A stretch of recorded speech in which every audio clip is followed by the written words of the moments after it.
Como ya sabéis, hoy es la primera sesión de este nuevo ciclo del seminario de Marxismo y Mujer. En este caso, la sesión vamos a abordar los errores de la crítica de Simone de Beauvoir al materialismo histórico. Que bueno, entendemos que a Simone de Beauvoir pues ya es un nombre, ¿no? que os sonará más o menos a todos, porque al final no deja de ser una autora feminista muy importante. Pero bueno, en esta sesión vamos a abordar en lo concreto la introducción y un fragmento del libro del segundo sexo, que ella escribe en 1949, ¿vale?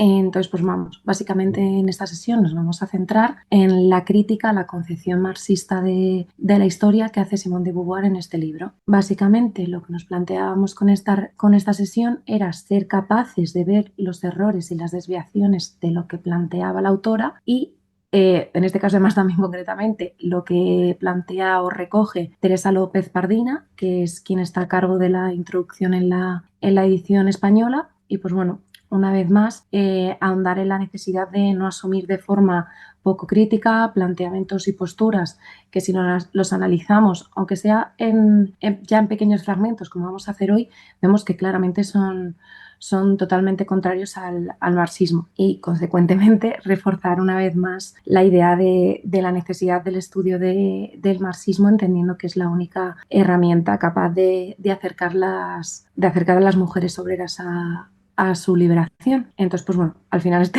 es el objetivo general que tenemos con el seminario y nos parecía que plantear la sesión en estos términos podía ser muy interesante. Es verdad que muchos ya habéis estado o bien en el ciclo anterior del seminario o en la sesión de presentación, pero bueno, por si hay alguna persona que llega nueva, el procedimiento más básico de la sesión es que ahora dos compañeros, van a hacer una exposición de los temas sobre los que trataba la sesión, ¿vale? Que son los documentos que se os adjuntan en el Drive, ¿vale? Y posteriormente a eso, pues hay una pequeña sesión primero de dudas, preguntas y tal, y si no hay ninguna o si las terminamos pronto, pues ya empieza una ronda de debate o de compartir ideas o cuestiones que os han podido resultar interesantes. Sin querer enrollarnos ya mucho más porque tenemos mucho contenido hoy, pues bueno, pasamos a presentaros. La primera persona que vas a poner es David, que es un camarada del PC, que creo que ya le conoceréis la mayoría,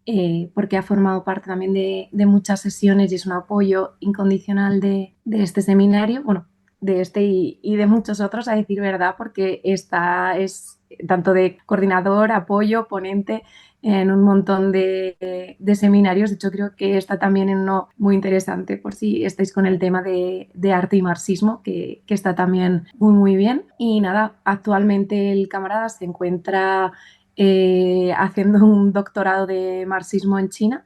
Así que bueno, agradecerle muy especialmente su presencia porque allí creo que por el uso horario son como las 2 y pico de la madrugada. Entonces, pues bueno, que muchas gracias David por tu compromiso con este seminario y con el insomnio. Entonces, que te lo agradecemos un montón. Y la segunda camarada que vas a poner, pues es Esti, que es una camarada de la UJC y una de las coordinadoras del seminario. Ya se presentó en la sesión anterior y bueno, pues es que entiendo que ya la conocéis todos porque es la que está todo el rato respondiendo por el WhatsApp. Bueno, estamos todas, pero bueno, ya la habéis conocido en sesiones anteriores y tal. Entonces, pues bueno, pues ellos dos son los que nos van a acompañar a lo largo de la sesión y pues nada, agradeceros una vez más vuestra presencia aquí y damos paso al camarada David.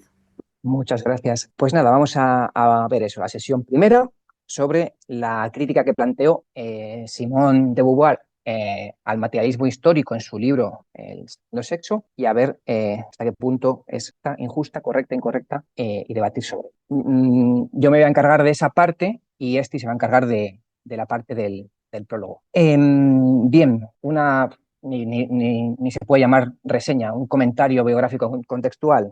Estamos hablando de un texto escrito en 1948-49, poco después de la Segunda Guerra Mundial, uno de los, bueno, no el primero, pero de los primeros ensayos de una filósofa que después continuaría viendo más ensayos y también libros de literatura. Un libro que fue muy vendido en pocas semanas, que generó un escándalo en su época, tuvo mucha trascendencia en Francia, más aún en Estados Unidos, donde había un movimiento feminista que se apoyó más directamente en él y lo difundió más. Y bueno, es en un contexto, eso, justo después de la Segunda Guerra Mundial, en el que las mujeres en Francia tienen el voto desde hace 4 años, al terminar la guerra, como reconocimiento de que han estado se han estado encargando de la producción durante la guerra, y también pues a 4 años de que Beauvoir hubiese estado en España y hubiese escrito un artículo también criticando pues las torturas del régimen franquista de las que se había enterado en su visita.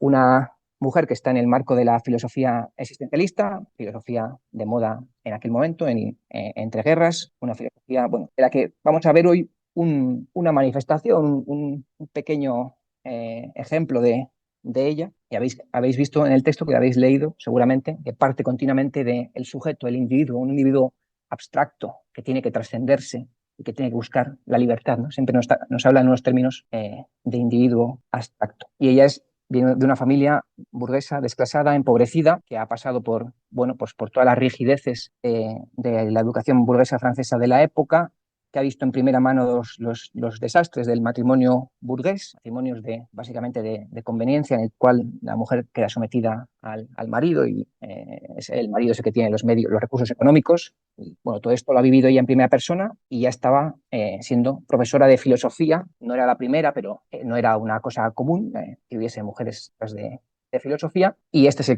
un poco el contexto mínimo biográfico histórico en el que se escribe el ensayo sobre el segundo sexo. Bueno, ¿cuál es la pregunta de partida? ¿Cierto? Pues las imágenes las he generado con inteligencia artificial, porque lo que vamos a hacer hoy es tratar de leer el libro desde el punto de vista del marxismo-leninismo. ¿Cuál es el punto, la pregunta de partida del texto de Simón?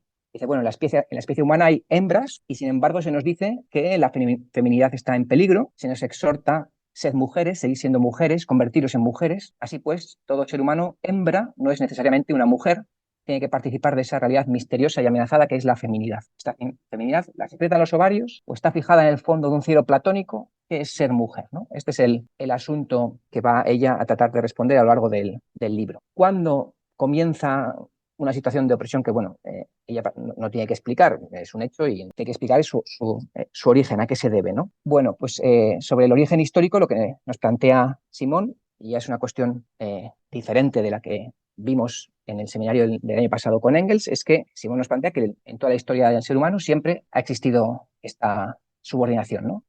Su dependencia no es el resultado de un acontecimiento o de un devenir, no es algo que haya llegado, siempre ha estado ahí, ¿no? Los dos sexos jamás han compartido el mundo en pie de igualdad. Entonces la pregunta es: ¿de dónde proviene que este mundo siempre haya pertenecido a los hombres y que solamente hoy empiecen a cambiar las cosas? Ya sabéis que el planteamiento marxista es otro y luego lo vamos a ver resumido. Hay otra cuestión fundamental en este texto, en la introducción. Yo estoy hablando de cosas de momento que no son de la parte que había que leer. La parte que había que leer voy a llegar enseguida. Pero estas son algunas otras cuestiones del libro que son importantes tener en cuenta. ¿Quién puede exponer científicamente la opresión femenina? Bueno, pues aquí hay otra diferencia de principio con el marxismo. Simón dice que la mujer sea lo otro respecto al hombre y no reconocida como igual, refuta todas las justificaciones que de ello pueden haber presentado jamás los hombres, ya que evidentemente les serán dictadas por su propio interés. Bueno, aquí con justificaciones no se refiere en realidad solo a justificaciones, sino a cualquier explicación, ¿no? Después dice: para dilucidar la situación de las mujeres, son ciertas mujeres las que están mejor situadas y es su situación la que dispone más o menos para la búsqueda de la verdad. Este es el planteamiento sobre el sujeto que debe hacer esta investigación. Aquí hay también una diferencia de principio con el marxismo que, si os acordáis, los puso Esti en el seminario anterior sobre la cuestión de la verdad objetiva y cómo llegar a ella. Ya sabéis que, por ejemplo, a la hora de hablar de la conciencia obrera, de la conciencia comunista, he puesto abajo unas pequeñas citas de Marx y de Engels porque es mucho más conocido la idea de la conciencia desde afuera de Lenin o explicada también por Stalin, pero esto que parte de Marx y de Engels, ¿no? Engels dijo ante la tumba de Marx que él había infundido por primera vez la conciencia de su propia situación y de sus necesidades, la conciencia de las condiciones de su emancipación a la clase obrera. En el manifiesto comunista se dice que el objetivo inmediato de los comunistas, entre otras cosas, es tomar la conciencia de clase del proletariado, o al final del socialismo utópico y el socialismo científico, Engels dice que la tarea del socialismo científico es investigar las condiciones históricas y la naturaleza misma de la revolución proletaria, infundiendo de este modo a la clase llamada a hacer esa revolución, a la clase oprimida, la conciencia de las condiciones y de la naturaleza de su propia acción. Es decir, desde el punto de vista marxista, la conciencia la concepción científica del conjunto de relaciones sociales que debe asimilar la clase obrera no le viene dada a la clase obrera en el curso de su lucha, sino que exige una investigación, y esa investigación, pues en este caso la comenzaron haciendo dos personas que no eran obreros, pero que tenían el tiempo y el aparato conceptual del tiempo para hacer una investigación que pudiese responder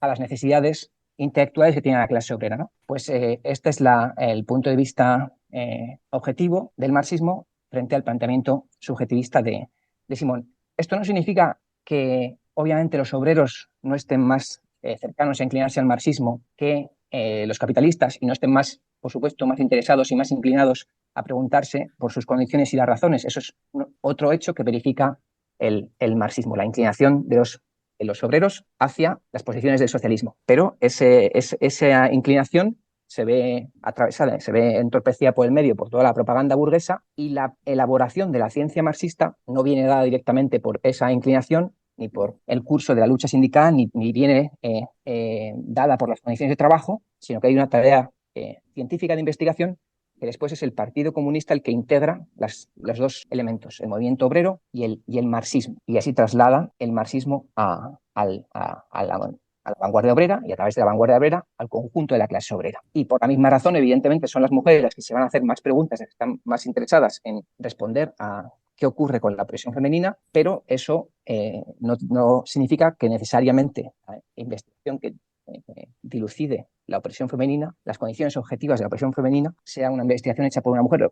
Lo que habrá que discutir es cuál es la concepción, si la concepción filosófica es adecuada, si los datos históricos son correctos. Luego, si queréis, seguimos con ese asunto que es polémico. Bien, ¿qué dice Simón sobre la acción de las mujeres? Bueno, pues que no han actuado nunca de manera unitaria, no han hecho un nosotros como si lo hacían los obreros o los negros. Y dice que, bueno, que los obreros pueden pensar en acabar con la burguesía, pero las mujeres no pueden pensar en acabar con los hombres y no es a costa de acabar con la sociedad completa, ¿no? La pareja es una unidad fundamental cuya dos mitades están remachadas una con otra. No es posible ninguna escisión en la sociedad por sexo. O sea, sí que es posible que la clase obrera niegue a la clase capitalista, es una contradicción antagónica en la cual la sociedad va a dar un paso adelante a través de la negación absoluta, la negación de la clase capitalista, cosa que no es posible hacer en el caso de hombres y mujeres sin que desaparezca la sociedad, ¿no? Y dice Simón, eso es lo que caracteriza fundamentalmente a la mujer. Ella es lo otro en el corazón de una totalidad cuyos dos términos son necesarios el uno para el otro. También hay que decir que ella aquí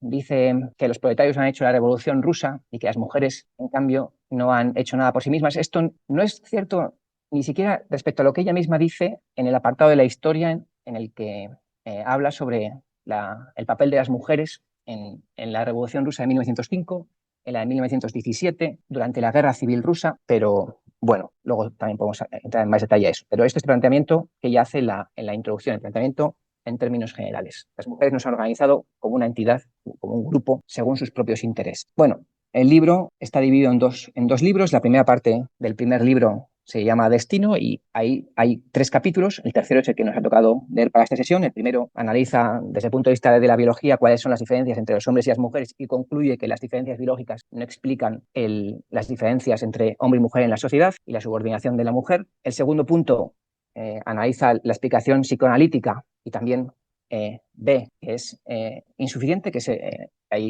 están naturalizando cuestiones que corresponden a una sociedad particular y que se está haciendo un exceso de énfasis en la cuestión sexual. Y en tercer lugar, analiza el materialismo histórico y el materialismo histórico también lo descarta, ¿no? Y eso es lo que nos interesa ver hoy. Después ella recorre la historia analizando la opresión de la mujer en los diferentes momentos de la historia. Después analiza los diferentes mitos que se han construido sobre la mujer. Después cómo se forma esa mujer en la infancia y la juventud. Y en el tercer libro, en el segundo libro, después de haber hecho en el primer libro una reconstrucción hasta el presente, pues en el segundo libro muestra cuál es la situación de la mujer en diferentes aspectos, mujer casada, madre, mujer en la vejez, las justificaciones para seguir ocupando esa posición de feminidad y la propuesta de emancipación hacia la liberación, la mujer independiente, ¿no? Bien, pues ahora nos vamos a centrar solamente en lo que dice sobre el punto de vista del materialismo histórico. ¿Qué le reconoce al marxismo como correcto, como verdades importantísimas? Una de ellas es que la humanidad no es una especie animal, es una realidad histórica. Bien, aunque no nos olvidemos que para el marxismo somos también, por nuestra carne, nuestra sangre, somos animales, un animal que trabaja y que produce sus medios de existencia y que, por tanto, produce una historia, pero no deja de ser un animal que consume su cerebro, su músculo, su nervio, su humano. Ese es el consumo de la fuerza de trabajo, ¿no? Un animal que tiene historia. También le reconoce al marxismo que las características biológicas adquieren un valor completamente diferente según el contexto económico y social. Bueno, el ejemplo que vimos en el seminario pasado, ya visteis que es que con el desarrollo de la gran industria entran hombres y menores a la producción social a raudales, ¿no? Entonces, las características biológicas en un momento dado se consideraban inadecuadas para la producción, en otro momento dado pueden ser completamente adecuadas y esta hay infinidad de variaciones, ¿no? También Simón reconoce que Engels rastrea la historia de la mujer de acuerdo con esta perspectiva. Dicha historia dependería esencialmente la de las técnicas, o sea que la historia de la posición de la mujer depende de la historia de las técnicas. Cuestión que es correcta en la medida en que tenemos en cuenta que el desarrollo de las técnicas, de la fuerza productiva, de las fuerzas productivas, implica modificaciones en las relaciones de producción y modificaciones en la relación de la familia. Esa es la clave. No es directamente la técnica la que cambia la situación de la mujer. La técnica altera las relaciones de producción fuera del hogar y las relaciones familiares. Y esto lo vamos a ver si siempre lo tiene correctamente en cuenta Beauvoir o no. Y la otra cuestión que le admite al marxismo como correcta es que la conciencia que la mujer adquiere de sí misma no está definida por su sola sexualidad, refleja una situación que depende de la estructura económica de la sociedad, estructura que traduce el grado de evolución técnica alcanzada por la humanidad. Bueno, que nosotros diríamos más exactamente que es que la mujer la situación de la mujer no depende solo de la sexualidad, sino que su situación depende del lugar que ocupa en la producción social y de ahí se erige una superestructura política e ideológica que nos muestra qué lugar ocupa la mujer en el mundo de la ideología, respecto a la religión, respecto al dominio político, etc. etc., ¿no? ¿Cómo resume Beauvoir la explicación marxista de la opresión femenina, ¿no? La gran derrota histórica del sexo femenino, que es la frase de Engels del origen de la familia, propiedad privada y el Estado. Bien, pues dice Simón que esta derrota se explica por la convulsión producida en la división del trabajo como consecuencia de la invención de nuevos instrumentos. Vamos a ver luego que esta frase vamos a ver luego que es completamente incorrecta, como resumen de lo que ha explicado Engels. Luego dice que la suerte de la mujer y la del socialismo están íntimamente ligadas, como se ve también en la vasta obra consagrada por Bebel a la mujer. En el seminario pasado leímos algo de este libro, La mujer y el socialismo de Bebel, donde continuamente pone como hay cuestiones en común en la opresión de la mujer y la opresión del obrero y que la liberación será junta. Y resume así, Simón dice, será el mismo desarrollo de la economía a partir de la revolución provocada por el maquinismo el que libere a ambos. Curiosamente, aquí, como veis, se salta la noción básica para el marxismo, que es la noción de revolución, ¿no? Ningún marxista considera que el desarrollo del maquinismo vaya a por sí mismo a liberar al obrero, sino que hace la toma del poder, la dictadura del proletariado. Entonces, el problema de la mujer se reduce al de su capacidad de trabajo. Esto es lo que considera que hace, lo que considera Simón que hace el marxismo. Reduce el problema de la mujer a su capacidad de trabajo. Esa capacidad era poderosa en los tiempos en que las técnicas estaban adaptadas a sus posibilidades y es destronada cuando se mostró incapaz de explotarlas. La mujer encuentra de nuevo en el mundo moderno su igualdad con el hombre. Son las resistencias del viejo paternalismo capitalista las que impiden en la mayoría de los países que esa igualdad se cumpla concretamente. Se cumplirá el día en que esas resistencias sean destruidas. Ya se ha cumplido en la URSS, afirma la propaganda soviética, y cuando la sociedad socialista sea una realidad en el mundo entero, ya no habrá hombres y mujeres, sino solamente trabajadores iguales entre sí. Así resume un poco el proyecto comunista. Ya sabéis que el proyecto comunista no habla nunca de que dejen de haber hombres y mujeres, sino que habrá hombres y mujeres libres sin ningún tipo de opresión y explotación. La idea de que deje de haber hombres y mujeres no es parte del marxismo. ¿Y qué es exactamente lo que le reprocha? Ahí la tenéis creada con inteligencia artificial. Y en este párrafo es lo que vamos a entrar luego a desgranar en detalle. Dice, pero pese a que la síntesis esbozada por Engels señale un progreso respecto a la cuestión biológica y psicoanalítica que hemos visto antes, no por ello deja de decepcionarlos. Problemas más importantes son escamoteados. Dice, el pivote de toda la historia es el paso del régimen comunitario a la propiedad privada y no se nos indica en absoluto cómo ha podido efectuarse. Engels confiesa incluso que hasta el presente nada sabemos de ello. Vamos a ver luego en detalle a ver qué es lo que nos dice y qué es lo que no nos dice Engels y qué dice Engels cuando dice que no sabemos nada de ello. Dice Simón, no solo ignora el detalle histórico de la cuestión, sino que no sugiere ninguna interpretación. Del mismo modo, tampoco está claro que la propiedad privada haya comportado fatalmente la servidumbre de la mujer. ¿Por qué la propiedad privada trae la servidumbre de la mujer, podía haber traído otra cosa. Y dice, materialismo histórico da por supuestos hechos que serían preciso explicar. Plantea sin discutirlo el lazo de interés que vincula al hombre a la propiedad. ¿Por qué el hombre tiene un interés con la propiedad? ¿De dónde viene ese interés? ¿No? ¿De dónde tiene su origen ese interés? Fuente de instituciones sociales. La exposición de Engels es superficial y las verdades que descubre resultan contingentes, y es por la imposibilidad de profundizar en ellas sin desbordar el materialismo histórico. Este no podría aportar soluciones a los problemas que hemos indicado, ya que interesan al hombre todo entero y no a esa abstracción que es el homo económico. O sea que ella plantea que hay una limitación intrínseca al materialismo histórico que, por supuesto, se solucionaría con la filosofía existencialista, porque el materialismo histórico es una reducción economicista del ser humano. La única forma de ver si esto es correcto o no es reproducir muy brevemente qué es lo que dijo exactamente Engels sobre el origen de la presión femenina, cómo está vinculado con el paso del régimen comunitario a la propiedad privada y ver si es justa o no es justa esta crítica de sí. Bien, ¿cuáles son las condiciones de esa gran derrota histórica del sexo femenino que expone Engels? Bueno, las he puesto aquí en 7 puntos. Esas son las condiciones. Llegando al séptimo, se precipita el hecho, ¿no? La primera condición, una nueva riqueza generada por el desarrollo de las fuerzas productivas en el seno de la comunidad primitiva comunitaria. Aparece la cría de ganado, la elaboración de los metales, el tejido y, en último lugar, la agricultura. Todo esto va generando un excedente, ¿no? La riqueza va pasando de pertenecer a la gens a pertenecer a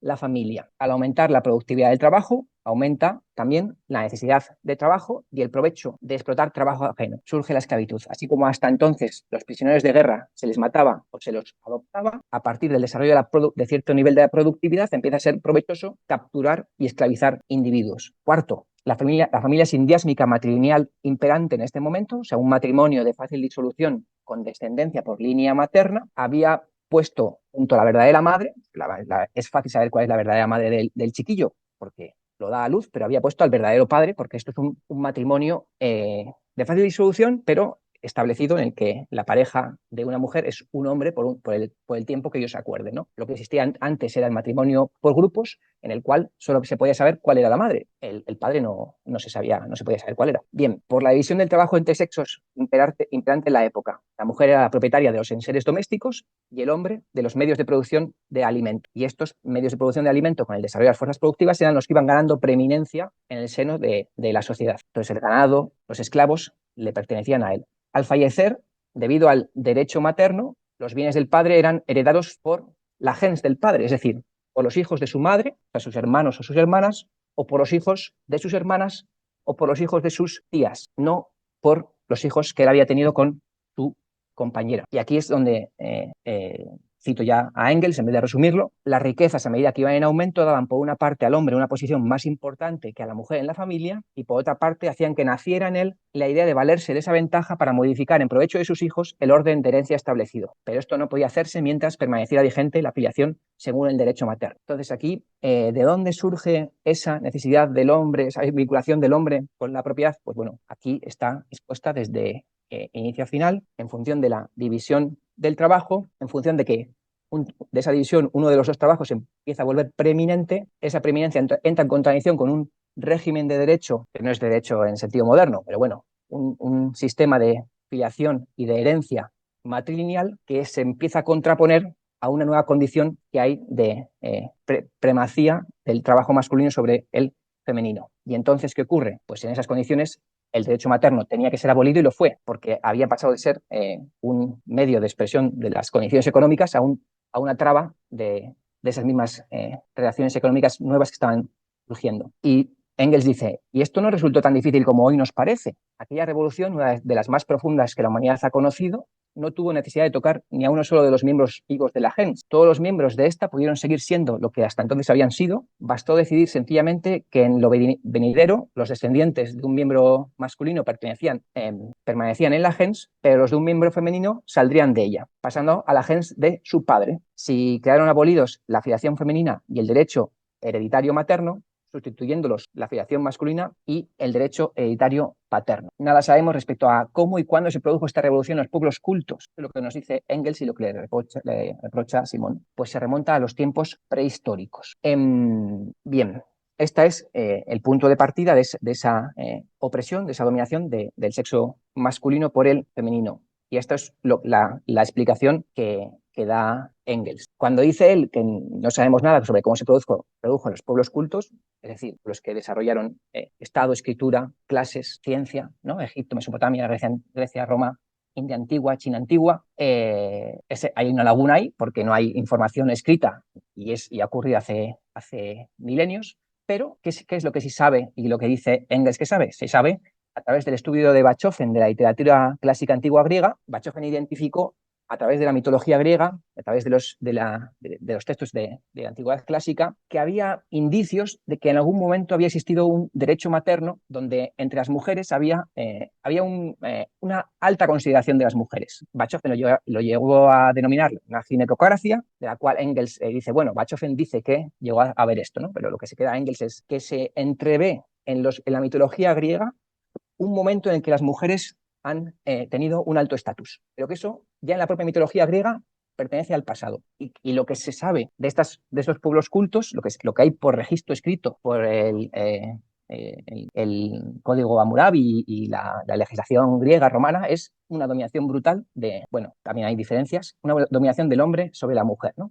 Pero se entrevé en la mitología un pasado distinto. Eso por un lado. Por otro lado, en las tribus indias, se han encontrado tribus indias en aquella época en la que se acababa de efectuar o se estaba efectuando esta modificación en el derecho y en la afiliación de la materna a la paterna. Por otro lado, se habían encontrado estadios de transición en Missouri entre diferentes comunidades indígenas de Estados Unidos. Y Kowalewski estaba haciendo el análisis de derecho comparado del mundo antiguo, ese código Hammurabi y otros de la antigüedad, donde necesariamente surgía la hipótesis de la familia patriarcal. No había forma de explicar cómo se había surgido un derecho relativo a la monogamia moderna, sino era mediante la existencia en un pasado de la familia patriarcal, de la cual había ejemplos aún en algunas zonas de la Europa de esta época en la que Engels está escribiendo, ¿no? Entonces, lejos de no saber nada del asunto, lo que Engels nos dice es que no se sabe sobre una serie de pueblos que han acontecido, que ha acontecido este cambio hace 2.500, 3.000, 4.000 años, pero tenemos ejemplos contemporáneos de pueblos que están en ese momento histórico y restos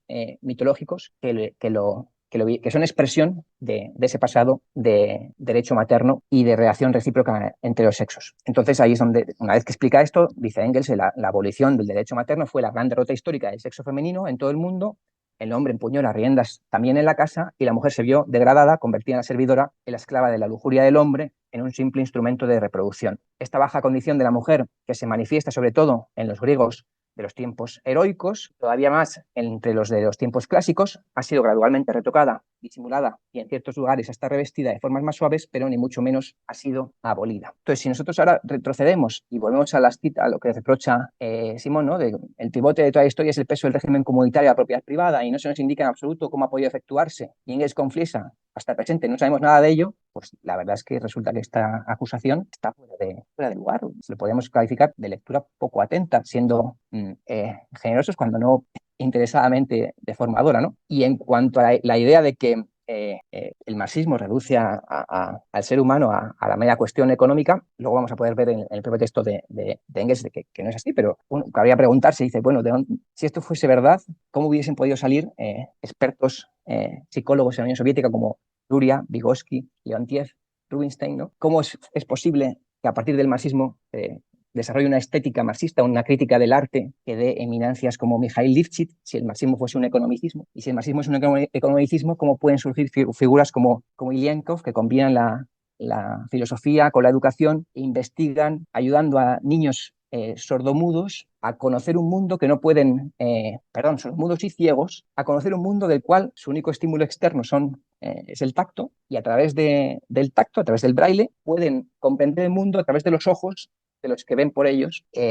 Bueno, pues todas estas investigaciones se han hecho en el campo de la educación, de la filosofía, de la psicología, de la estética, desde el marxismo, y nosotros vamos a leer un libro soviético en que se habla de la formación de la personalidad de la mujer, de las condiciones de la vida, del descanso, del tiempo libre, por supuesto que del trabajo también, es muy importante, del hogar, de la familia, ¿no? El concepto de mujer. O sea que esta idea de que el marxismo reduce a todo a lo económico y que se deja de lado al resto del ser humano Es una afirmación muy vulgar que se ha venido haciendo sobre el marxismo. La verdad es que evidencia que Simón, para 1949, conocía muy poco de marxismo. Es más, da la sensación de que ha leído corriendo El origen de la familia, propiedad privada y el Estado, y el libro de Bebel, que dice que es muy voluminoso. Yo también tengo dudas de que lo haya leído con el mínimo de atención como para quitarse de encima el marxismo en un capítulo de 7 páginas. También nos dice Simón, la idea misma aquí es donde viene a aparecer el existencialismo, ¿no? Voy a limitarme para no extenderme mucho tiempo a la segunda que he marcado en negrita. Te resulta imposible deducir de la propiedad privada la opresión de la mujer. Y aquí aparece la filosofía existencialista. Vamos nosotros a sopesar si esta es una herramienta de análisis o es una filosofía que nos oculta o nos impide entender la realidad. Dice Simón, si la relación original del hombre con sus semejantes fuese exclusivamente de amistad, no se explicaría ningún tipo de servidumbre. Este fenómeno es consecuencia del imperialismo de la conciencia humana que trata de cumplir objetivamente su soberanía. Si no hubiese en ella la categoría original del otro y una pretensión original de dominar a ese otro, el descubrimiento del útil del bronce no habría podido comportar la presión de la mujer. Es decir, el individuo tiene una categoría original del otro, necesita para trascender dominar al otro, y como tiene esta categoría interna como individuo, esto aparece en un momento dado de la historia como dominación de el hombre sobre la mujer. O sea que Simón está trasladando nociones del individuo pequeño burgués francés individualista que domina a la historia universal, y tratando de explicar con esta categoría abstracta de un concepto del otro que está en la conciencia, y que el ser humano para existir necesariamente tiene que dominar y expresarse dominando a ese otro, esta necesidad interna de dominación que aparece con el bronce. Pues entre esta explicación y la explicación de Engels, pues podéis pensar, a ver, cuál os resulta que realmente permite comprender el desenvolvimiento de la sociedad, ¿no? El hombre es trascendencia y ambición, porque el hombre es trascendencia y ambición, es que proyecta nuevas exigencias a través de todo útil nuevo. Bien, frente a esto, ¿cuál es la concepción marxista? Bueno, pues ya lo había dicho Marx en las tesis sobre Feuerbach, en una frasecita que pues, rompe completamente con todo el planteamiento filosófico de Beauvoir, que es la idea de que la esencia humana no es algo abstracto inherente a cada individuo, es en su realidad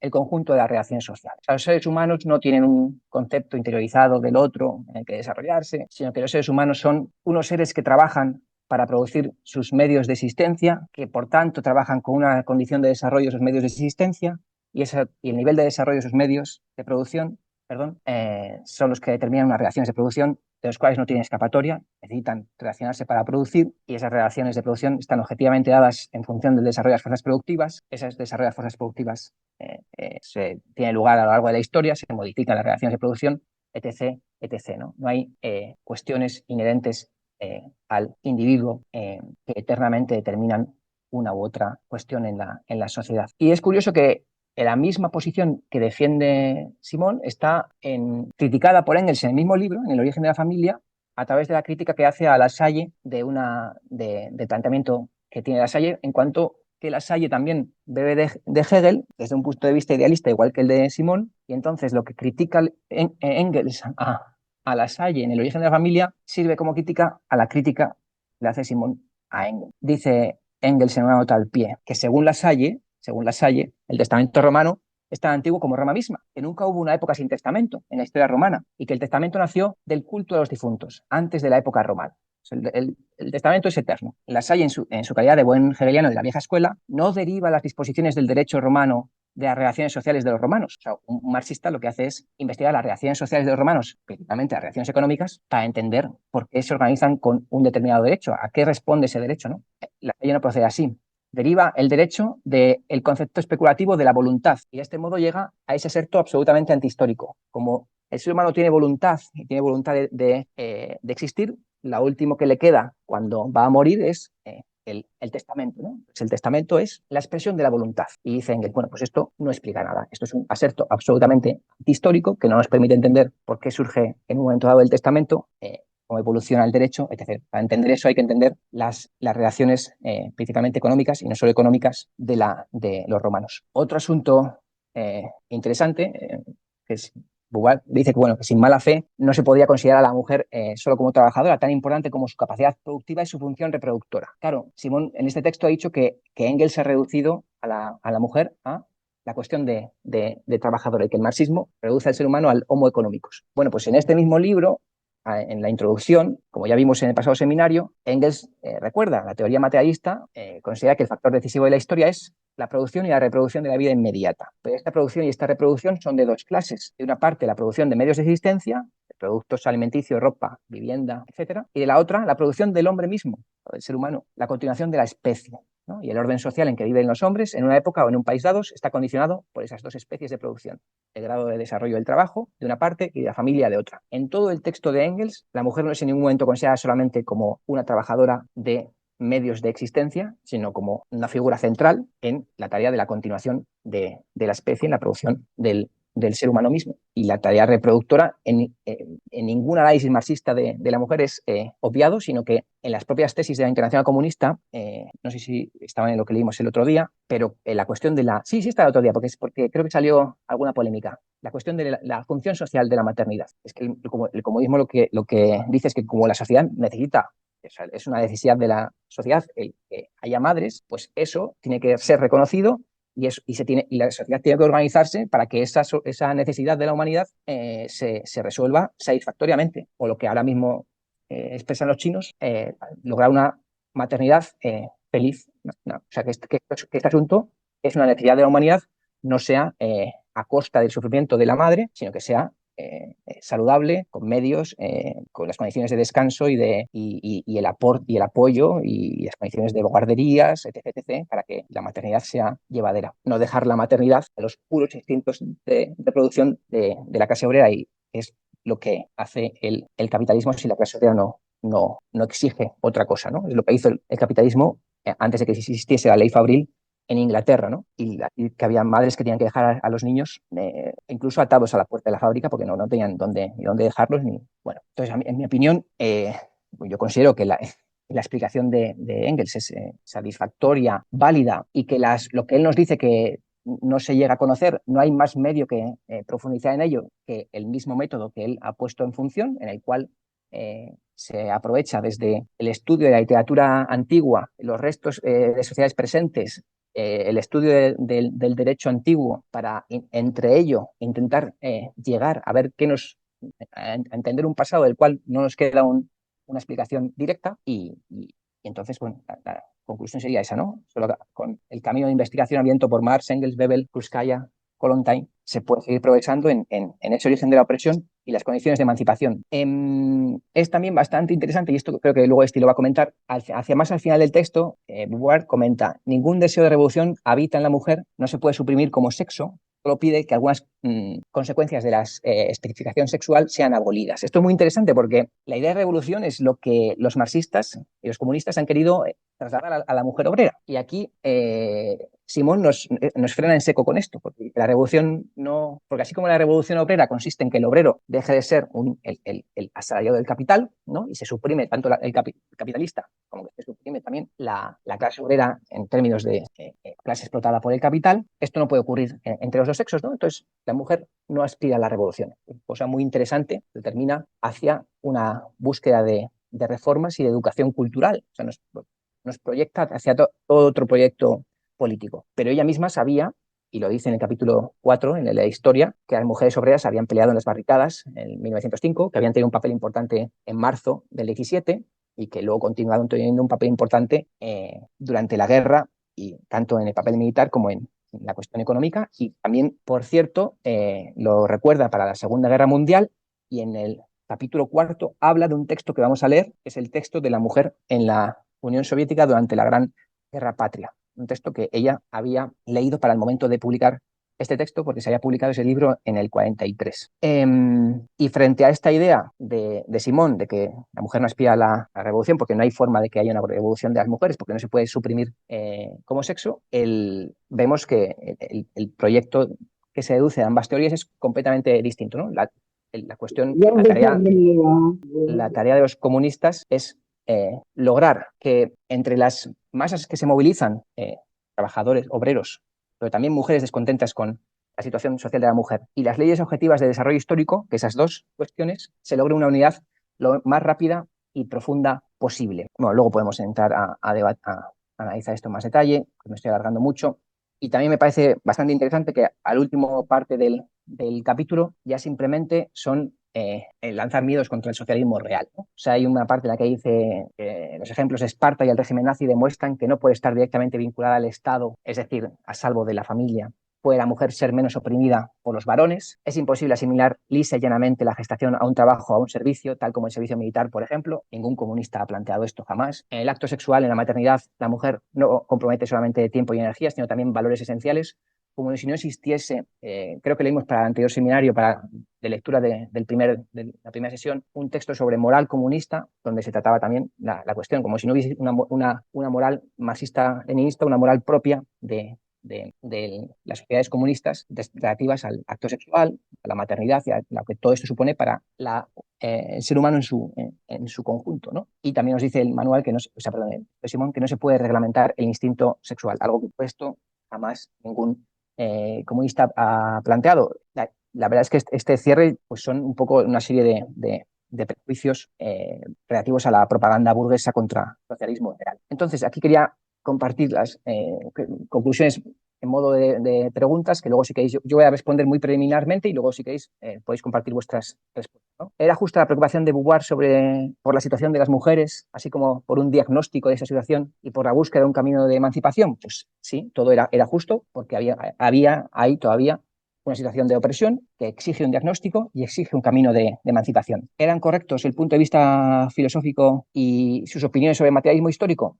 Pues ya vemos que la filosofía existencialista es una filosofía lógica, a nivel lógico es premarxista, aunque a nivel histórico sea coetánea y surja después, pero a nivel filosófico, a nivel lógico, es una filosofía premarxista, o sea, supone hacer retroceder nuestro conocimiento sobre el ser humano y nuestra capacidad de explorar la humanidad si desde el marxismo retrocedemos hacia el existencialismo y hacia la búsqueda de esencias del individuo en lugar del gran descubrimiento de Marx y Engels, que es analizar las relaciones económicas como base de la sociedad, como base de sus instituciones políticas, jurídicas y de las ideas. ¿Es Beauvoir una autora clásica para el movimiento comunista, un pilar ineludible para la comprensión científica de la opresión femenina? Pues no es un pilar no es una clásica del movimiento comunista. Una clásica del movimiento comunista sería dos libros clásicos debían ser El origen de la familia y el libro de Bebel, La mujer y el socialismo, textos que por desgracia incluso en el movimiento comunista no se leen tanto como se deberían. Y bueno, la investigación, por supuesto que la investigación de Beauvoir tiene cuestiones de interés, pero no es en ningún caso un pilar esencial para comunista ni para hacerse una idea racional del desenvolvimiento de la condición de las mujeres.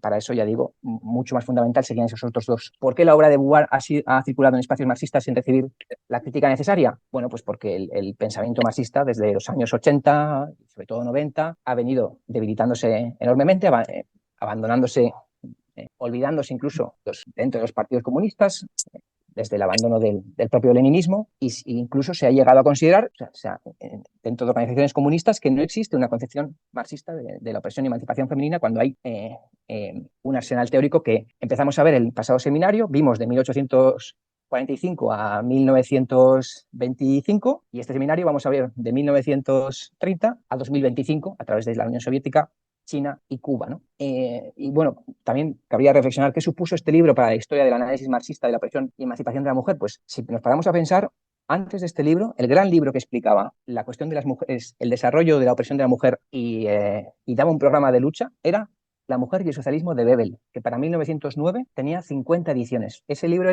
fue famosísimo. Entonces, el segundo sexo que sirve es para dar un golpe a esa herencia bibliográfica de El origen de la familia y el libro de Bebel, dos textos en los que estaba resumida la concepción marxista y el programa marxista de lucha, y es sustituido por un texto existencialista que, si nosotros luego vemos hacia el presente, ha servido para que ya después nadie se acuerde del texto de Bebel, poca gente se acuerde de algo del de Engels, y encima se ha leído el texto de Engels desde los errores de análisis que hizo Simón sobre él, ¿no? Entonces, a nivel del pensamiento marxista, fue un buen golpe dado por el pensamiento burgués. Un libro que fue un escándalo porque rompía con la moral burguesa tradicional, pero nosotros sabemos que los escándalos que rompen con la moral burguesa tradicional, en el arte, en la literatura, en la moda, son a menudo un vehículo que asegura la dominación burguesa, porque, porque es la verdad objetiva lo que necesita la clase obrera, no los escándalos. Ya sabéis que los libros de Marx y Engels no fueron nunca un escándalo. De hoy rigen el destino de 1.400 millones o se apoyan en ellos el destino de 1.400 millones de personas en China y otros varios millones, pero menos en Vietnam, Laos, Corea, Cuba. Bueno, y con esto le dejo a Esti. Solamente deciros que he dejado aquí al final de la diapositiva unas citas para que cuando enviemos el PowerPoint las cogéis si queréis, que son 2 citas más largas de Engels, de lo que comentaba Simón, y una cita de Sartre de cuando aún no quería ser marxista, del 43, que conecta con el punto de vista de Simón, pero esto no lo voy a comentar, que es muy largo, queda para quien quiera estudiarlo después. Vale, pues como hemos dicho antes, ¿vale? Esta segunda parte de la exposición le corresponde a Esti y nada, misma dinámica que con David, nos van a poner la presentación, que entiendo que está Esti ya en ello, y nada, y pues luego al final, tanto con lo que exponga Esti como con las preguntas que ha planteado David, cuestiones que os han llamado la atención y tal, damos pie a dudas, debates, propuestas o lo que consideréis que pueda ser interesante.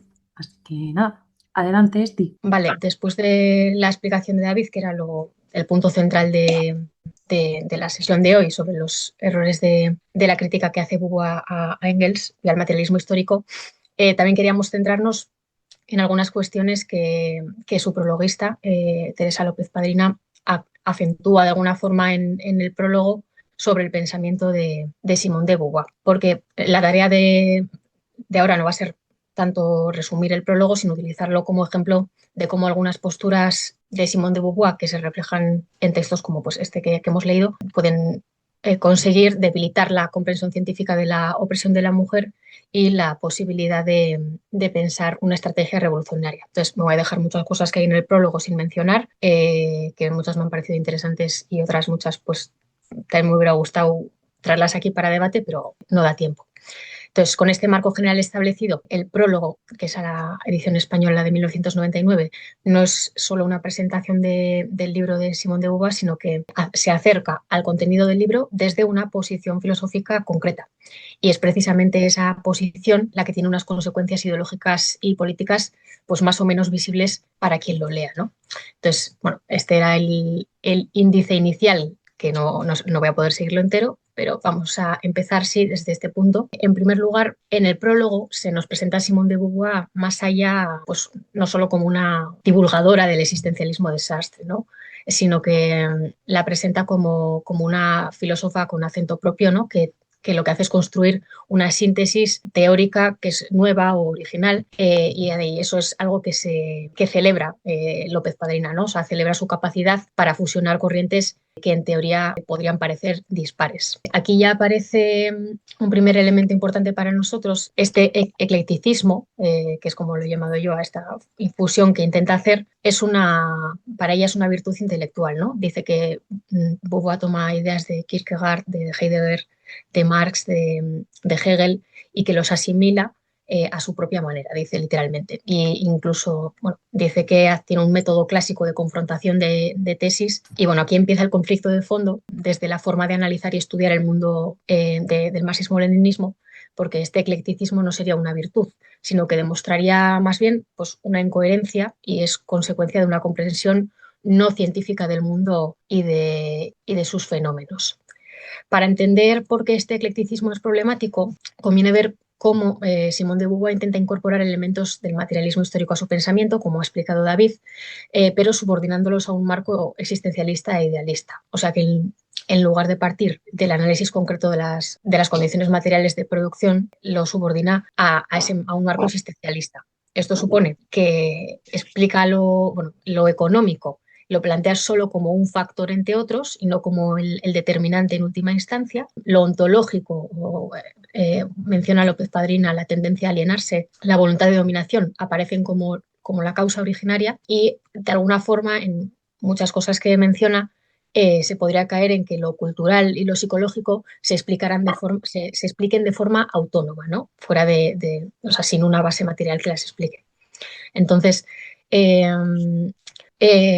esta síntesis no supera en realidad no supera el materialismo histórico, sino que más bien lo que hace es disolverlo. Estamos ante realmente una posición idealista porque antepone una constitución ontológica abstracta a las condiciones materiales históricamente determinadas. Y aquí no me voy a detener demasiado, ya lo ha mencionado David, pero esto ya lo trabajamos en el seminario del año pasado, y sí es importante subrayar que cuando hablamos de idealismo no estamos ante un tema terminológico simplemente, sino que es una cuestión metodológica. Si queréis podéis ver la sesión, que fue la primera sesión del seminario anterior y está online. Desde este punto, el siguiente desplazamiento teórico es coherente con este punto de partida. Y es algo que también David ha mencionado en su presentación, que es la categoría del otro. Beauvoir toma de Hegel la categoría del otro, pero la aplica a la relación entre los sexos, ¿no? El problema de este movimiento es que en la práctica traslada la explicación de la opresión desde el terreno material estructural hacia el terreno idealista de la conciencia y el reconocimiento. ¿Y por qué pasa esto? Porque en Hegel la dialéctica del amo y el esclavo es una dialéctica del reconocimiento entre conciencias que luchan. Es una abstracción filosófica sobre la constitución de la autoconciencia. Marx coge la dialéctica hegeliana, pero da un salto cualitativo y lo transforma esta dialéctica idealista diciendo que la lucha no es entre conciencias abstractas, y esa lucha por el reconocimiento en Marx se convierte de alguna forma en la lucha de clases, ¿no? La conciencia de sí se forma en la praxis material y no en un enfrentamiento especulativo. Sin embargo, Simone de Beauvoir invierte o se salta este progreso el desarrollo que se hace de la dialéctica en Marx y Engels, y al tomar la categoría del otro y aplicarla para definir a las mujeres como el grupo oprimido frente a los hombres como grupo opresor, pues se cometen dos errores fundamentales desde el materialismo histórico y dialéctico, ¿no? Por un lado, que la relación de explotación deja de explicarse por mecanismos materiales verificables, como comentaba David, la apropiación del excedente, la herencia de la propiedad privada y demás, y pasa a explicarse por un defecto en el reconocimiento intersubjetivo. El problema ya no es que la mujer sea expropiada de los medios de producción y que termine confinada al trabajo doméstico, sino que el hombre no la reconozca como una conciencia igual. Entonces, eso convierte un conflicto social objetivo con raíces económicas en una cuestión existencial entre grupos o entre individuos o grupos abstractos, ¿no? Y por otro lado, esta operación borra la cuestión fundamental de la clase social, porque al definir la opresión como un enfrentamiento entre hombres y mujeres como bloques homogéneos, pues se oscurece por completo que una mujer burguesa y una mujer proletaria no solo no comparten los mismos intereses frente a los hombres, sino que se sitúan muchas veces en bandos opuestos de esa lucha. Entonces, la dialéctica de la otra o del otro, incapaz de dar cuenta de esta división porque su lógica es identitaria, ¿no? Es puramente identitaria en base al sexo. Este desplazamiento hacia la conciencia también prepara el terreno para el siguiente paso, que es este que quería mencionar, y es que el existencialismo de Beauvoir pone en el centro la explicación, en el centro de la explicación de la opresión de la mujer, la libertad del sujeto también.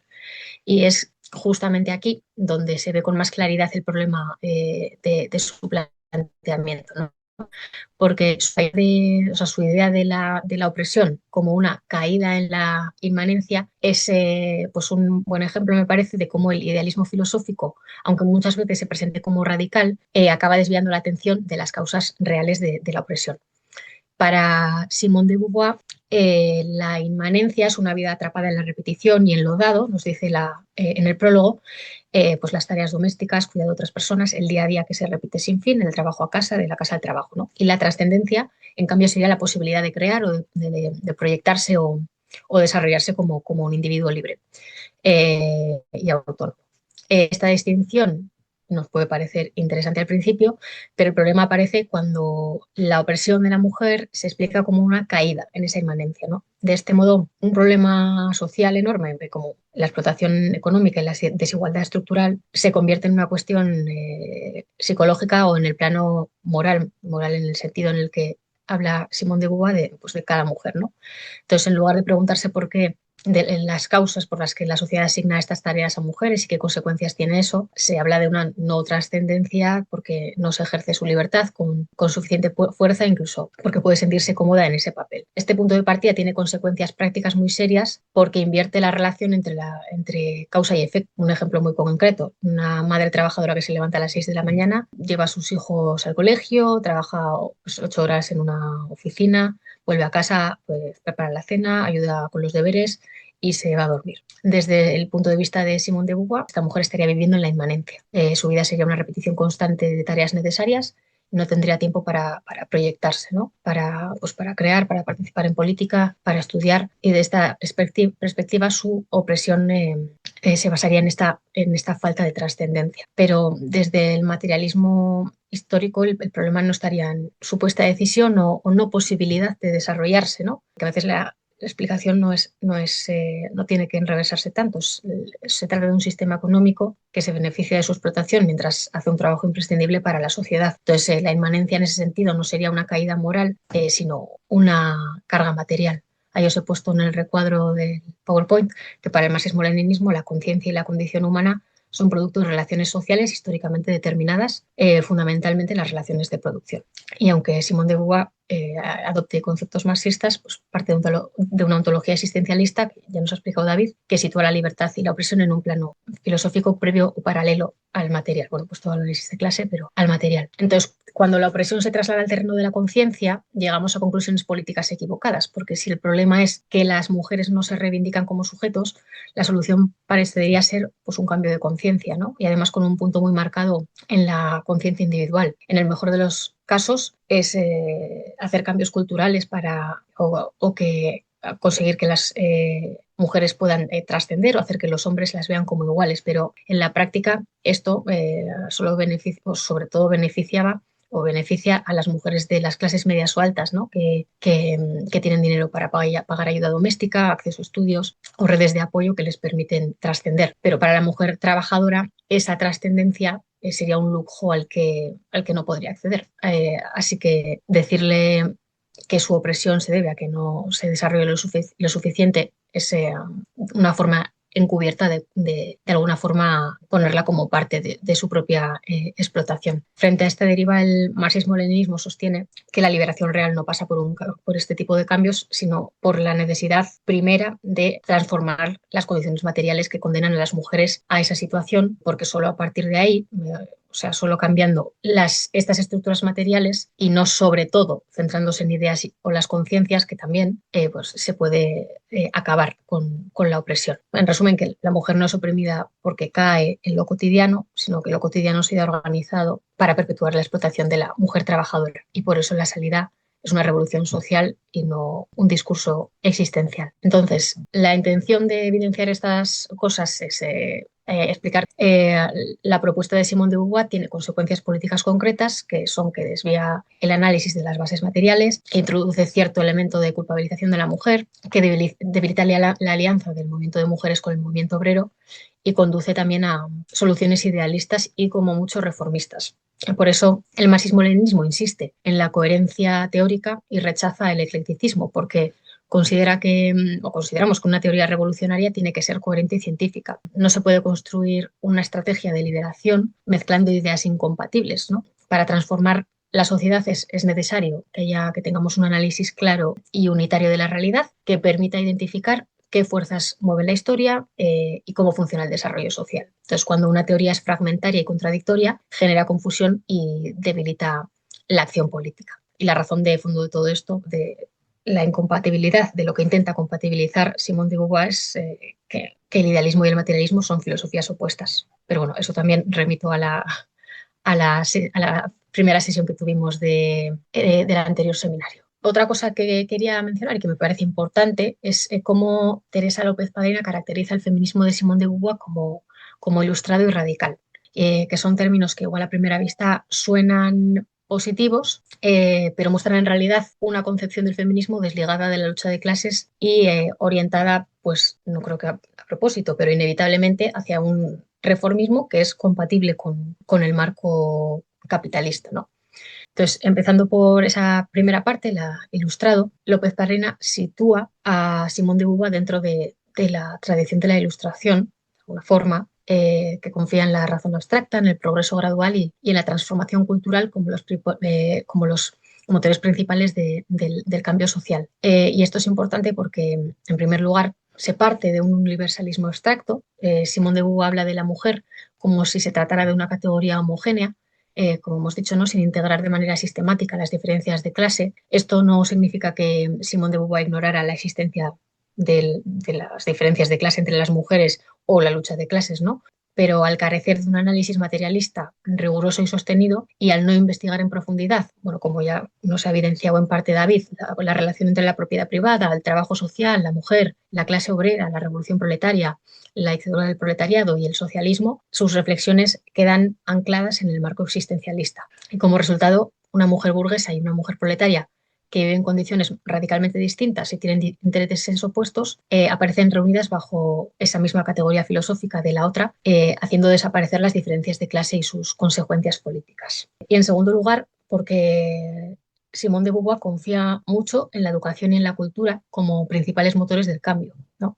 Como la Ilustración burguesa, confían y defienden que el cambio puede venir mediante habla de la iluminación de las conciencias, pero vamos, en ningún momento se habla de una lucha revolucionaria, ¿no? López Padrina dice, una filósofa que iluminó zonas de la realidad hasta entonces oscuras. Y eso está muy bien, pero iluminar no es lo mismo que transformar, ¿no? Y aquí se me venía a la mente la 11ª tesis sobre Feuerbach, ¿no? de Marx, de cómo los filósofos hasta ahora se han dedicado a interpretar el mundo, pero que no se trata solo de interpretarlo, sino de transformarlo, ¿no? Entonces, sin esa radicalidad, que ahora iremos a eso, pues la iluminación de las conciencias se queda una vez más en el plano de las ideas, ¿no? Vale. Y López Barrena dice además que el de Beauvoir es un feminismo solo ilustrado y radical, es decir, que propone soluciones finales, no intermedias. Pero aquí también me parece interesante detenerse porque esta supuesta radicalidad también es engañosa. ¿En qué consiste esa radicalidad, ¿no?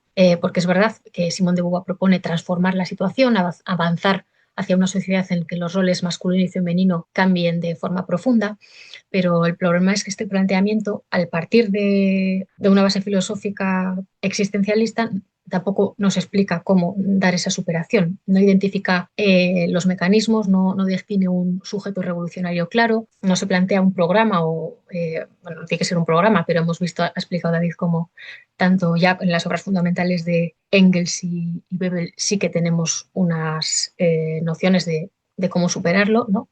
Y entonces esta propuesta o este análisis también, ambas de Beauvoir, no son radicales en el sentido revolucionario, sino en el sentido utópico, por decirlo de alguna forma, ¿no? O sea, sin destruir el Estado burgués, sin socializar los medios de producción, cualquier cambio cultural que se pueda dar tiene el peligro de ser absorbido o mercantilizado o que se limite a ciertas élites o grupos sociales, ¿no? Y esas son el tipo de propuestas que como mucho nos plantea Simone de Beauvoir. Y voy a ir a unas conclusiones generales de este punto, y es que me parecía que igual este pequeño análisis nos podía ayudar a ver que los límites de una teoría y de una propuesta filosófica, política, me da igual, dependen de la base sobre la que esa propuesta se está construyendo. Y en el caso de Simone de Beauvoir, aunque su crítica es profunda y muy desarrollada, pues parte de un marco filosófico idealista que desplaza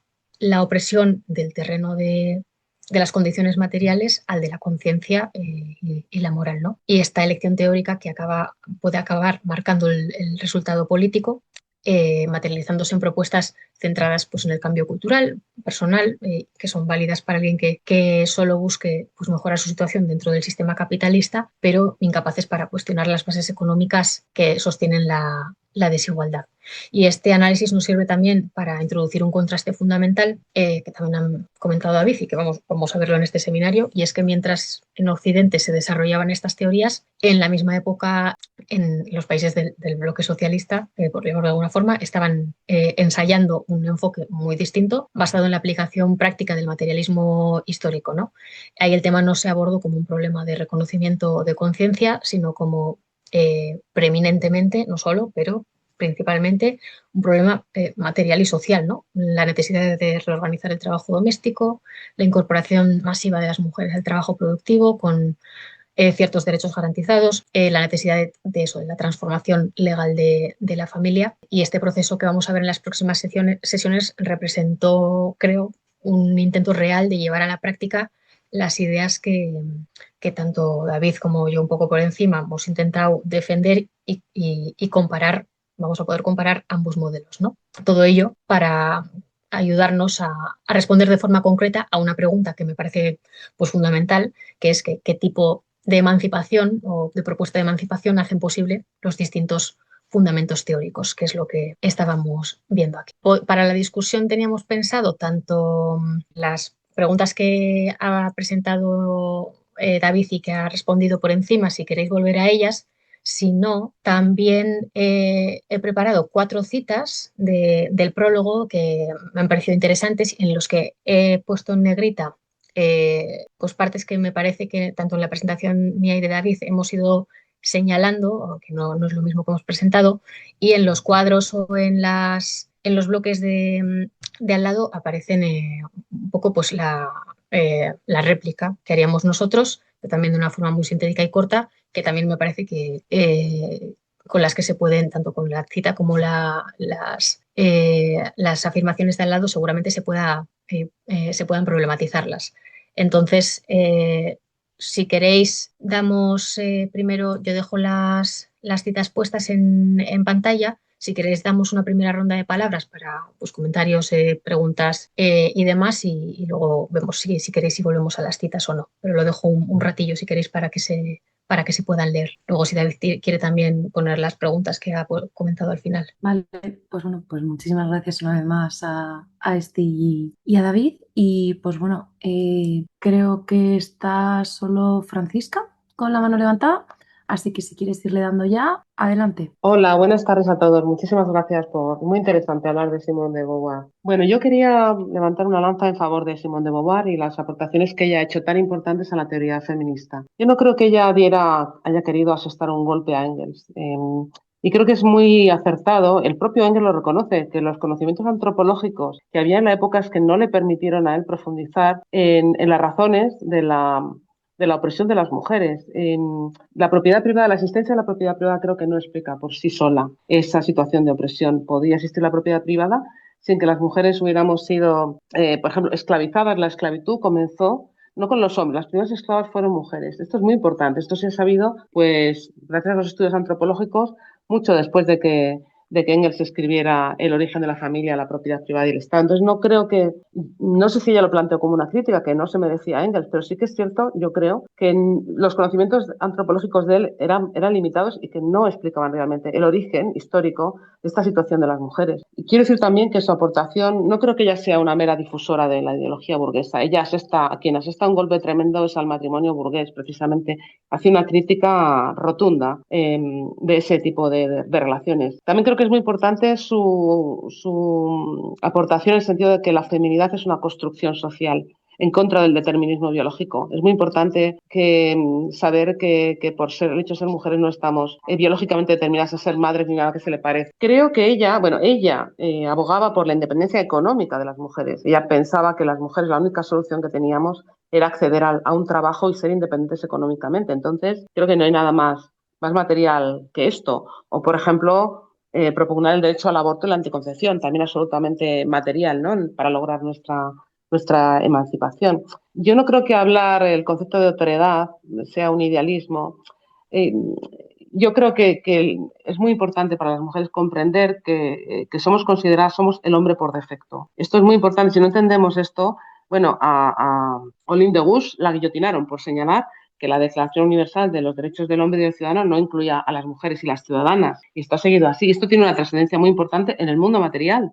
Por ejemplo, los estudios médicos se hacen en hombres, se han estado haciendo con hombres, con lo cual pues las proporciones de medicamentos en mujeres no han sido estudiadas. Eso tiene unas consecuencias muy directas. Entonces, la idea de que el hombre es lo universal es muy, muy importante. Y yo creo que la cuestión de la inmanencia, creo que ella lo utilizaba en el sentido, es una descripción de la situación de las mujeres que, desde luego, con la vida doméstica y todo lo alienante que es, pues malamente se van a poder desarrollar y trascender en el sentido de pues, acceder a la política, al mundo de la política, al mundo del trabajo también. Creo que este es el sentido en el que ella habla de estas cosas. Y por último, bueno, pues yo creo que tanto si somos proletarias como si somos burguesas, todas estamos en una situación de inferioridad respecto a los varones. Lo decía Flora Tristán, ¿no? La mujer es la clase dentro de la clase, no hay nadie más oprimido que la mujer de... Si hay alguien más oprimido que el obrero, es la mujer del obrero. Entonces, pues nada, quería hablar positivamente de esta contribución, yo creo muy importante, de Beauvoir, no Simón, porque si no hablamos de Karl ni de Frederick, pues tampoco podemos hablar de Simón, ¿no? Tendremos que llamarla Beauvoir, igual que llamamos a otros ilustres filósofos por sus apellidos. En fin, quería defender más bien lo positivo, la contribución de ella positiva a la lucha de las mujeres. Muchas gracias. Vale, pues muchas gracias, Francisca. Mientras estoy, David, si queréis ir preparando una respuesta a la intervención de Francisca, leemos a Manuel, ¿vale? Que nos escribe por el chat. Pregunta Manuel, ¿el concepto patriarcado se menciona alguna vez en el libro de Simone de Beauvoir?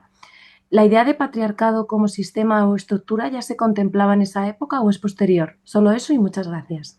Vale, pues recogemos la pregunta de Manuel. Nos acaba de levantar la mano otra compi, Patricia. Quería comentar en un plano también de la crítica a Simone de Beauvoir. A mí me ha sorprendido, porque yo no he leído completo, nunca he conseguido leer de principio a fin el segundo sexo. Realmente sus enfoques subjetivos me cansaban, porque además me parece que están limitados sobre todo a su experiencia personal burguesa. Entonces tienen bastante interés biográfico porque es un personaje muy complejo. Y de las citas que habéis destacado en los textos que habéis enviado hoy, me llama la atención cuando ella, creo que en contradicción con su famosa frase del principio de la segunda mitad del segundo sexo, habla de que la mujer es inferior en la aprehensión del mundo porque es inferior en fuerza. A mí me ha sorprendido esa caída en el esencialismo y ese reduccionismo a que la capacidad cognitiva de aprehensión, es decir, de captar, de conocer el mundo, sea inferior porque su fuerza sea inferior. No me ha parecido que sea una cita irónica, o sea, respecto a, situándola como estoy citando la mentalidad en la que somos educadas las mujeres. Por supuesto, cae en el esencialismo que ella misma niega cuando dice que ninguna de las condiciones biológicas de la mujer justifican su papel como en la sociedad. Cuando dice que la mujer no nace, se llega a serlo. Es decir, no se llega a serlo cuando asume la feminidad que está establecida en la sociedad. Ahí caería completamente por abajo, es decir, vendría al suelo si consideramos que entonces, si la fuerza tiene que ver con la mejor aprehensión del mundo, entonces los hombres más fuertes serían los que mejor entienden el mundo, con mayor masa muscular serían los más inteligentes. Bueno, cae totalmente, lo mismo con las razas de mayor, razas, vamos a decir, grupos humanos de mayor fuerza muscular, entonces serían superiores en la aprehensión del mundo. Me ha sorprendido muchísimo ese texto. Y en cuanto a su línea filosófica, evidentemente, yo no creo que ella de la versión, como he entendido que decía el ponente, que Simone de Beauvoir lo que haga sea una divulgadora de la teoría existencialista de Jean-Paul Sartre. Ella la elabora junto a él constantemente. Están los dos desde muy jóvenes comunicándose y estudiando juntos y escribiendo juntos. Una comunicación diaria muy intensa. Por otra parte, ambos son herederos, por ejemplo, discípulos de Martin Heidegger. Entonces, cuando ella condena en ese otro texto al que habéis aludido la revolución bolchevique como algo totalitario, etcétera, habría que ver, pero si tú eres discípula de alguien que era del partido nazi, pero con peso, voluntariamente, no accidentalmente, tú tienes esos vínculos. Eso es otra cosa que me sorprende, la cantidad de gente que sigue estudiando a Heidegger, como desvinculándolo de a dónde llevaban sus elaboradísimas teorías idealistas, burguesas, etc. Y lo mismo podría decir del marco ilustrado. Si Marx viene también de la Ilustración, pero la supera en el momento que hace ese vuelco de poner la realidad material por delante. Pero es que de la realidad de la Ilustración también ha sido compatible con el esclavismo y con el colonialismo, aparte de con la opresión de la mujer completamente. Cierto que hubo, a partir de la Ilustración, si se aplica el principio de que todos los seres humanos son iguales, falta entonces qué pasa con la mujer. Pero la propia Ilustración tiene sus limitaciones en el momento que no plantea la diferencia de clases. Hay textos en los que se ve claramente que la Ilustración es una teoría de la libertad, pero para una parte de la sociedad, no para todo, aunque quiera decir que son universales sus valores. Eran unas ideas que se me han ocurrido al hilo de lo que habéis expuesto. Gracias. Genial, pues muchísimas gracias, Patricia. Sara, si quieres Vale. empiezo, es que han sido muchas cosas las que ha comentado, no puedo Sí. ni voy a responder a todas porque muchas tampoco, bueno, en muchas estoy de acuerdo, con lo que ha comentado. Y yo creo que no se trataba tanto de decir que Simone de Beauvoir no ha hecho ninguna aportación, sino que las aportaciones que Simone de Beauvoir ha hecho al movimiento de mujeres son bien conocidas. Lo que se quería cuestionar es que muchos de sus postulados son erróneos y eso no lo vemos cuando trabajamos muchas veces a Simone de Beauvoir en el marco de una formación, por ejemplo, ¿no? Entonces se quería cuestionar el marco desde el que parte ella y cómo ella supuestamente integra el marxismo en la teoría que ella desarrolla, que es, antes he puesto por el chat, ella no se consideraba filósofa, es verdad que tampoco, y en el prólogo lo dice, que ella no es una existencialista pura como tal, y muchos conceptos del existencialismo no los comparte con Sartre, les da su propio sentido, ¿no? Pero no se trataba tanto de decir que no ha hecho ninguna aportación, sino porque las conocemos, sino evidenciar que al partir de un marco teórico incoherente y de una filosofía idealista, nunca va a poder llegar a darse gracias a su teoría, una revolución social, que es lo que nosotros entendemos que es lo único que va a liberar a la mujer. O sea, Simone de Beauvoir, claro que analiza cómo el género y la clase se intersectan, por ejemplo, ¿no? Habla de no le llama doble explotación, pero de pues las dos cargas o lo que nosotros llamamos la doble explotación de la mujer trabajadora. Pero realmente, vale, ¿y eso qué? O sea, una posición consecuente sostendría que esa opresión, siguiendo lo que ha explicado David, de dónde viene la opresión de la mujer, es una manifestación y un instrumento de la división de clases y que su raíz última y su solución residen en la abolición de clases. De eso no vemos nada en la concepción o en el planteamiento de Simone de Beauvoir.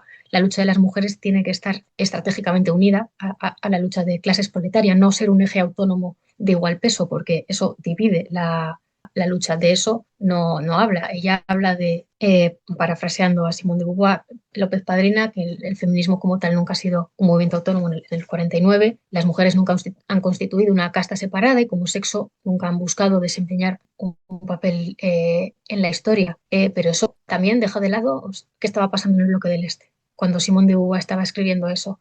Eso, lo que han dicho, lo que ya mencionó y también creo que ahora Patricia, la valoración del estalinismo. Bueno, entonces yo creo que el darle a esta cuestión un peso analítico tan autónomo, aunque ella lo relacione con la clase, que no digo que no, abre la puerta y abrió la puerta a un feminismo que en su desarrollo posterior se separó de cualquier proyecto revolucionario comunista. Ella misma critica esto después a Betty Friedan más adelante, ¿no? Y reconoce también que pudo llevar a eso en sus planteamientos, pero su propio marco teórico, el que hemos intentado evidenciar aquí, no sería suficientemente, o no era lo suficientemente robusto como para impedir esa propia deriva, y ahí está el problema. Y eso es lo que hemos querido evidenciar. Luego otra cosa que igual David responde mejor y yo no me metería demasiado porque también prefiero remitiros al seminario anterior, sobre todo a la sesión 4, si no me equivoco, pero bueno, os las vamos a enviar cuando mandemos la grabación de esta sesión, que es que, una de las cosas que intentamos aclarar en el seminario anterior es que una cosa es que haya evidencias antropológicas posteriores a Engels y que Engels no pudo tener en cuenta, y otra cosa es que esas evidencias posteriores hayan desvirtuado las conclusiones a las que Engels llegó. Y nosotros lo que intentamos demostrar, es que no quiero decir demostrar, porque tampoco nosotros demostramos nada, pero lo que intentamos sistematizar en el seminario anterior fue que no es así, que las cuestiones fundamentales que Engels expuso en el origen de la familia, la propiedad privada y el Estado siguen vigentes hoy en día y que se siguen demostrando en la práctica.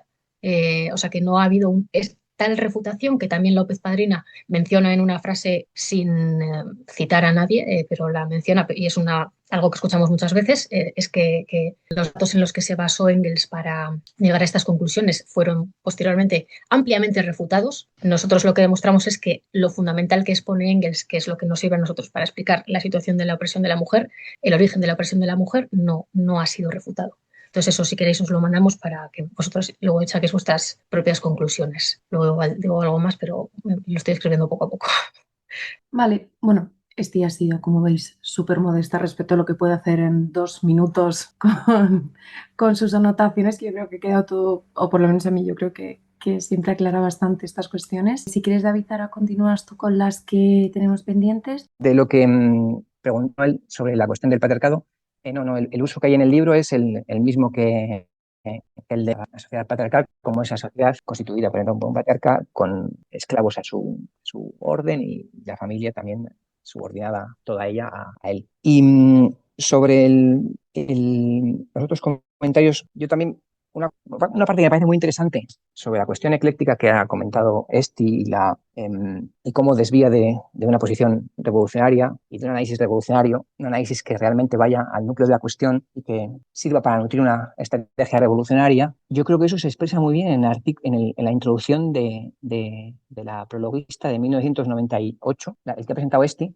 porque Beauvoir en su libro al final dice, todo esto solamente se puede resolver en el socialismo, porque si las mujeres adquieren con el trabajo independencia económica, eso es cierto, pero aquí hay una clase que está explotada, entonces esto tiene que resolverse por el socialismo. Ahora, eso está tan poco conectado al grueso del análisis que la prologuista puede decir, bueno, eso se dio cuenta Simón de Beauvoir, que en los años 60 fue a la URSS y que el socialismo no lo resolvía, y este libro, como después ella dejó de creer en esto, puede desaparecer. Ya todo el proyecto comunista puede desaparecer. Esto, en el libro de Engels o en el libro de Bebel sobre la mujer y sobre el origen de la familia, es al contrario. Es todo un método de análisis que entiende en qué consiste la opresión de la mujer, cuándo surge, cómo evoluciona en las diferentes sociedades de clases y qué está ocurriendo con la aparición de la gran industria y hacia dónde necesariamente tiende la solución del problema, y que por tanto hay que organizarse en Partido Comunista, hay que organizar a la mujer obrera por la revolución comunista, por la dictadura del proletariado, ¿no? Pero esta no es la conclusión